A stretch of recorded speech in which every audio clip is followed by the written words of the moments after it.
Good morning! Isang panibagong video na naman guys ang ibabahagi ko sa inyo. Ito nga pala ay makina ng Volvo XC60.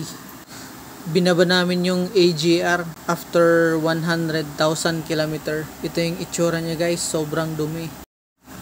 Tsaka may leak na rin yung tubo ng tubig. Plastic lang kasi itong nilagay ng manufacturer, dapat alloy na yung nilagay nila para durable.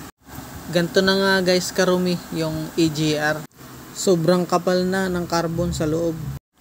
Ito naman guys yung AGR valve. Sobrang dumi din. Kung makikita nyo puro carbon na yung loob. Ayan o. So lilinisin natin yan.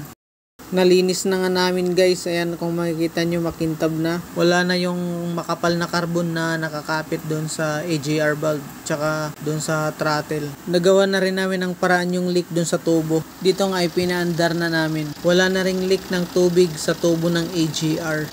Salamat sa panonood. Sana may natutunan kayo sa video na to.